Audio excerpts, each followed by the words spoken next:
And now a little story from the apple seed. Thank you so much. Really, thank you. You know, I spent a lot of time with kids and the people around them, and even when I was a kid, I noticed that kids were different from adults. And one of the ways I noticed this almost immediately, and I'm still very aware of it, is that, like, kids are really into age, and adults really aren't. Like kids, the first thing a kid will ask is, how old are you? Right? That's like, how old are you? And you're like, 7. I'm like, I'm 7.5. You never hear an adult say, I'm 41.5. They never do that, right? And I saw that when I was a kid, because like you couldn't say, you know, the people would come over to your house, you know, an adult, and you go, how old are you? Shh, don't ask that. Why not? Don't ask. It's not nice.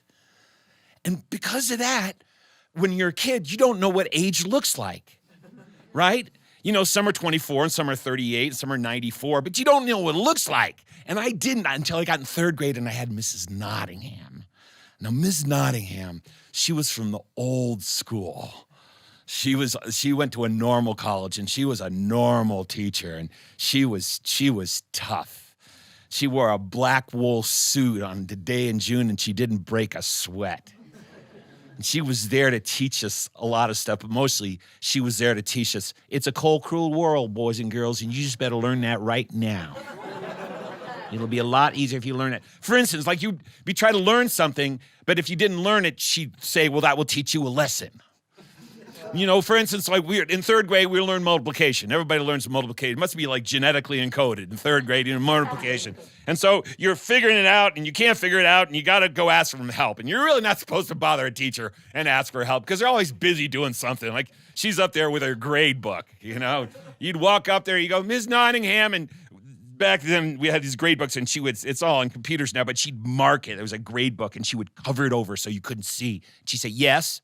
He'd say, I can't do this. And she'd snap her pen down. She'd look over those half glasses. She'd say, well, I'll tell you what, Mr. Harley. No one, and I mean no one, ever got anywhere without a little hard work. Now you get back to try it again. Okay, thanks a lot. Thanks it. All right. Because you were learning multiplication, but you were really learning it's a cold, cruel world. The most terrifying thing about Ms. Nottingham was she had something that everybody in my class called the claw. And the claw looked like her hand until it went into action. And then it was swift and dangerous. You know, you'd be over in the corner of the room kind of testing the limits of acceptability on something, thinking you were safe because she was attending somebody else, when all of a sudden, whap, it'd be around your neck. Ah! And she just squeezed tighter and tighter, until she just pinch her head off, fall there in the classroom. She had to go on the intercom and have the custodian come down and put it back on with duct tape. Duct tape and wood chips, that's all you really need in life. So we used to run around the playground, I'm the claw, I'm the claw. The weird thing about Ms. Nottingham, and a lot of adults too, was that she would move. And I don't mean she'd move from one place to another physically, but that she would do all those things, and then she would do something that was nice, and that was confusing. Kids don't really mind if you're strict, as long as you just stay in one place, but they want to know what to expect. Because kids think that the world is static. All I do is have to figure out this amount of information, and then I will be a grown-up. And actually, you're a grown-up when you realize everything is just moving all the time. But then Ms. Nottingham would do stuff that didn't make sense. Like she'd do all this, she had the claw, and she'd teach it's a cold, cruel world. But every day after recess, she'd say, put your heads on your desks. Put her head in it. She'd say, you sit there, and she had a big red rocking chair. It was the only time she sat in it, and she would read us books. And I still remember the books. She read us Charlotte's Web. She read us The Boxcar Children. The Boxcar Children. Like all great children's literature begins with getting rid of the parents. Think about it. You got to get rid of the parents. The parents are done. And she read us Mrs. Pigglewiggle, and we loved Mrs. Pigglewiggle. It was this reverse psychology, you know. Make a big message you want, and you'll grow to hate it. Things like that. But it was weird coming from Mrs. Nottingham, this person who told us that it was a cold, cruel world. When she would read us these books that I still remember today, you know. When Charlotte died, I still remember that, you know. Now, the other thing that was weird about Mrs. Nottingham to me was she lived on my street. which teachers are just not supposed to do. It's weird when you see a teacher where they don't belong, right? I'd see her out there in the garden weeding in her bathing suit, and it was just like something you should not. Once you see Ms. Nottingham weeding, you can't unsee it. It's weird. You see them in a supermarket, you know, kid goes, the teacher's in the supermarket shopping, the kid comes around the aisle and goes, "Hey, I know someone who looks like you. I'm your teacher. What are you doing here?" "I'm buying food." "You eat?" The whole world shakes when they see you go into the restroom. "What's she doing in there?" Couldn't be what I do. So I knew she was a real person because she lived on my street. And several times that year, after the bus riders left and the walkers had left, she gave me a ride home. And I get to stay and help clean up the room, which for some reason was exciting for me. As soon as I walked into the house, it was no longer exciting. And I remember that was one day I was doing that, and we had art class, and she taught art. Back then, she was the music teacher and the art teacher. She did everything. And I had these big black paintbrushes, and there was a rubber band on each end, and I had to put them back in the right place in the cubby hole in the cloakroom. Now, in the classroom, the cloakroom was not a real room itself. It was just a standing wall between it and the rest of the class, and where you put your coats, and there were supplies back there. And I was back in there putting away, and I heard someone come in to the classroom, and I heard the voice, and it was Miss Beeman. That was a teacher that lived next door. And I heard her say, "Well, Gwen," that was Miss Nottingham's first name, I knew that. "Well, Gwen, you're coming up on 50, huh?" And I thought, coming up on 50, what does that mean? She said, "Oh, I suppose so, but I don't like to think about it. It happened so fast." And Ms. Beeman said, "Now, when is your birthday? Is it next Tuesday?" And she said, "Yes, it is, but don't you tell a soul. I don't have room in my class for silly business like parties. We're here to learn." And I thought, 50 years old. Woo! I'd never known anybody that was 50 years old before. Seemed to me Moses was about that old when he died. And part of me thought, wait till everybody hears. But then this little voice said, "Bill, if she finds out you know, she'll pinch your head off." I said, "Right. I got to keep quiet. I can't tell anybody." So then Ms. Beeman left, and I didn't know what to do. I just stayed back in there, right? And finally, Ms. Nottingham says, "Bill, where are you? Where are you?" I said, "I'm here. I came back." She said, "What were you doing?" I said, "Not doing anything or listening or anything." And she said, "Let's go." And we walked down the hallway and across the drive. We got into our car, and it's going to date me too, but she'd had it for a number of years. It was a 1959 Nash Rambler with bench seats. And she's driving home like this, you know, and I'm sitting next to her, no seatbelt, sitting in the front seat. And every time, man, I got a good look at her, you know. It's like just staring at her. You couldn't blame me for staring because I'd never seen 50 before. And now I had it. You know, graying hair pulled back in a bun with chopsticks through it. And bright red lipstick. These costume jewelry bracelets on each arm, so she kind of waggled them all the time. You know, that's what she looked like. That's what 50 looks like. I said, now this is what all 50-year-olds look like. Now I know what 50 is. And it was a great secret, and I had to keep it, and I did a pretty good job until the next day in the lunchroom. For there are no secrets in the elementary school lunchroom. I sit next to my best friend, Tommy Sand. I said, "Tommy." He said, "What?" I said, "Guess what?" He said, "What?" I said, "I can't tell you." It's a secret. I said, "What is it?" I said, "I can't tell you." He said, "You got to. I'm your best friend. I can't. I can't. You got to. I can't. You got to. I can't." "You know what?" I said, "What?" He said, "You don't know it." I said, "What?" "You don't know your secret." He said, "Yes, I do." He said, "No, you don't." I said, "Yes, I do." He said, "No, you don't. If you can say it, you don't know. You can say it, you know it. If you don't say it, you don't know it. You're not saying you don't know it." I said, "Uh-huh." He said, "Uh-huh. I said, "Miss Nottingham's going to be 50 years old on Tuesday." He said, "Whoa." Mike Newcomb across the table said, "That's how old Moses was when he died." Sally Williams said, "Wait till everybody hears." I said, "No, shh, no, be quiet. No, don't tell anybody. My life depends on it." cross your heart, hope to die, poke a needle in your eye. I said, all right, okay, whatever.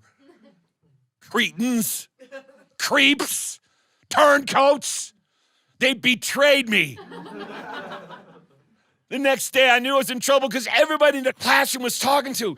And before, during the morning work, and Amy Carpenter, who was kind of the self-appointed class organizer, came up and said, I think Ms. Nottingham ought to have a birthday party. And I said, no, that's a bad idea. She said, why not? I said, because Mrs. Nottingham hates birthdays. She said, why? I said, I don't know. Something happened to her. She said, I think that's ridiculous. I know, I tried to stop it, but they organized the biggest birthday party Delaware Trails Elementary School had ever seen. Amy got the kids in the class to make 50 birthday cards. And Sally Williams said she's gonna get her mom to make a cake and they're gonna put 50 candles in it. 2 boxes of candles in, and Amy had friends over at her house and they got those old stencils and the magic markers that you get a high on and the shelf paper, and they made this banner they were gonna hang over the front chalkboard and said, Mrs. Nottingham is 50 years old today. And I kept saying, stop it, she hates birthdays. And they said, don't be silly, everybody loves birthdays. And I said, not Mrs. Nottingham, something happened to her. What? I don't know, maybe she threw up on her birthday, I don't know. So finally, Tuesday rolled around. And I woke up in the morning and I remembered what day it was. I had stomach aches all the time before I went to school. And I decided I had a stomach ache. I said, oh. Mom. She came and looked, she said, get up. Mom, I'm sick. Get up. Mom, if you're sick, you can call me from the nurse's office. I don't like the nurse. I know that. Get up. My mom was a writer. She wanted me out the door so she could work. So I walked down the street. I got on a bus. 3 stops later, Sally Williams came running down the aisle, sat next to me. She said, I got a cake and cookies too. What do you have? I said, nothing, because Mrs. Nottingham hates birthdays. She said, don't be stupid. Everybody loves birthdays. I said, not Mrs. Nottingham. Something happened to her. We got into school, man. It was like the day before vacation. We were all wired. And Mrs. Nottingham is, what is wrong with you children? And Amy Carpenter, she was not afraid of talking to grown-ups. So she went and talked to the secretary. So that afternoon at 2:15, this announcement came over the PA system. Miss Nottingham, could you please come down to the office? We got something we want you to say. And Mrs. Nottingham always talked to the intercom like it was a real person. Yes. Yes. Yes. Yes, you're looking nice too. I'll be right down. And then she turns to us like it was a private conversation. I have something I have to sign in the office. Oh. I'll be right back. Nobody move. No one breathe. Amy, you come sit here at my desk and take down the name of anyone that breathes. She walked across the room. She stopped at the door. She said, children, not a sound. And you know I mean it. Out the door, down the hallway, her high heels echoing like gunshots, fading off in the distance. As soon as we heard them disappear, Amy said, let's get ready. She turned off the light. Everybody opened up the desk. They took out the cards. Sally Williams took out the cake. She brought matches. She brought matches into school. We're all going, we know how to light matches. We've lit matches before. We're fighting. And they're hanging a banner over the chalkboard. And Teddy Dunn and 3 or 4 other guys in maker paper gliders and standing on the desk and throwing them because it seems like the right thing to do, right? Wah! And all of a sudden somebody says, everybody be quiet. She's coming back. Shh, be quiet. Everybody be quiet. Shh, be quiet. Why is it so noisy in here? It's quiet. Shh, shh. And finally, we settled down. And those footsteps stopped right outside the door. She stepped in. And then we flipped on the switch. We said, happy birthday. You're 50. And then someone got an idea. They started to count. 1, 2, 3, 4. We all joined in. We were third graders. That was nothing. 5, 6, 7. It was a long way to 50. 9, 10, 11, 12. About 13 or 14 kids start dropping out. 15, 16, 17. There's like 8 boys going 19, 20, 21. Finally, there's 3 kids going 22, 23. One boy says 24, 25. And that was as far as anybody got. Because when you looked at Miss Nottingham, you realized a serious mistake had been made. She did not seem happy about it. She glared at the class. She stalked across the front of the room. We were looking up over her head. She said, "Oh, for pity's sake, who told you this?" No,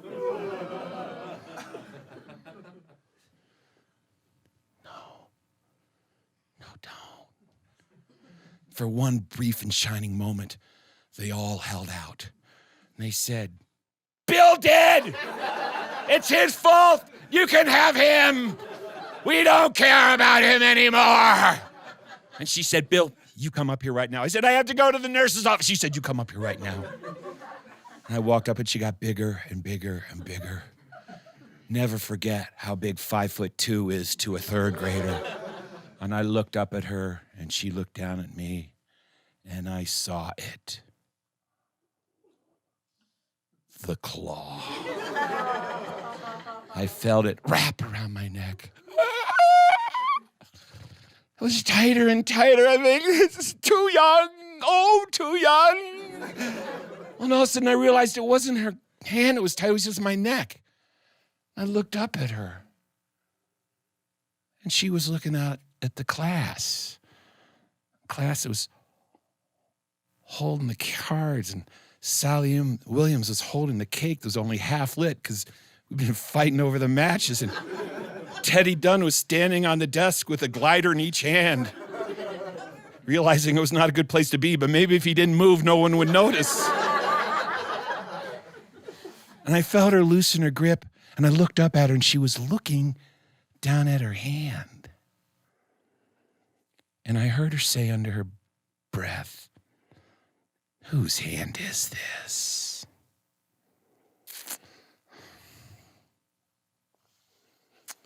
Oh. Yes, class, it is my birthday. And you've given me a party.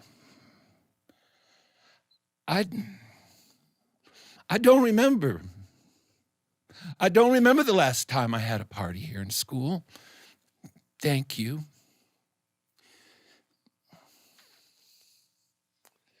But class, I have to tell you, I'm not 50. I'm just 49. And she got the chalk and she wrote it backwards because she could. 49. And Teddy said, 1, 2, 3.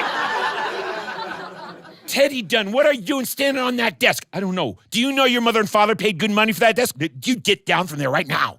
She got off. He got off the desk. And then Miss Nottingham walked over and she sat down at her desk and she straightened herself out. She folded her hands on her desk and she said, "Now, where's a piece of cake for the birthday girl?" And that's what I remember about Mrs. Nottingham. Thanks for joining us for a little story from the Appleseed.